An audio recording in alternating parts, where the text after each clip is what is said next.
Starts. Royal city market ಅಂತೂ ಬಹಳ ಚೆನ್ನಾಗಿದೆ. ನನಗಂತೂ ಬಹಳ ಇಷ್ಟ ಆಗಿದೆ. ಒಂದೇದಂತಂದ್ರ ಇಲ್ಲಿ ಸಿಬ್ಬಂದಿಗೆ ವರ್ಕ್ ಕೊಟ್ಟಿದ್ದ ಬಹಳ ಖುಷಿ ಆಗಿತ್ತು. ಯಾಕಂದ್ರೆ ಅವ್ರಿಗೆ ಎಲ್ಲ ಚೆನ್ನಾಗಿ ನೋಡ್ಕೊತಾರೆ. ಇನ್ನೊಂದ್ರಿಂದ ಎಲ್ಲರಿಗೂ ಒಂದೇ ತರದಿಂದ ನೋಡ್ಕೋತಾರೆ. ಬಡವರು ಅದಿಂತ ಭೇದ ಭಾವದಿಂದ ಸಿಬ್ಬಂದಿ ಮಾತ್ರ ಬಹಳ ವರ್ಕ್ ಚೆನ್ನಾಗಿತ್ತು. ಒಂದೇದ್ದು. ಎರಡನೇದು ಅಂತಂದ್ರೆ ಇಲ್ಲೇ ಹೇಳ್ಬೇಕಂತಂದ್ರ ಬಹಳ ಚೀಪ್ ಅಂಡ್ ಬೆಸ್ಟ್ ಐತಿ.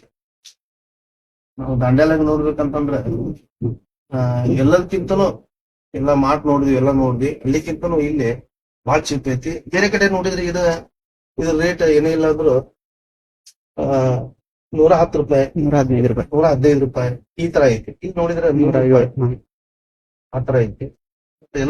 ಎಲ್ಲ ಚೀಪ್ ಐತಿ. ನೀವು ಅದನ್ನ ಬೇಕಂದ್ರೆ ನೀವು ಒಂದ್ ರವಾ ತಗೋಬೇಕಂತಂದ್ರೆ ಇದಕ್ಕೆ ಏನೇ ಇಲ್ಲ ಅಂದ್ರೆ ಇದ್ರ ರೇಟ್ $60 ಐತಿ. ಇದು ಕೊಡೋದು $45. ವಾತು ರವಾ ಹೊರಗಡೆ $60 ತಗೋತಾರ. ಇಲ್ಲಿ ಇವ್ರು $45 ಅಂತ. ಅದ ಬಹಳ ಖುಷಿ ಮಾತೈತಿ. ಬಡವ್ರದ್ದು ಬಹಳ ಇರುತ್ತೆ. ನನಗಂತೂ ಅಚ್ಚುಮೆಚ್ಚಿದಂತ ಪ್ರತಿಯೊಂದು ಐಟಮ್ಸ್ ಮೇಲೂ ಪ್ರತಿಯೊಂದು ಐಟಮ್ಸ್ ಇದೆ ಚೆನ್ನಾಗಿದೆ. ಚೆನ್ನಾಗಿದೆ. ಸಿಬ್ಬಂದಿನೂ ಚೆನ್ನಾಗಿ ವರ್ಕ್ ಮಾಡ್ತಾರೆ.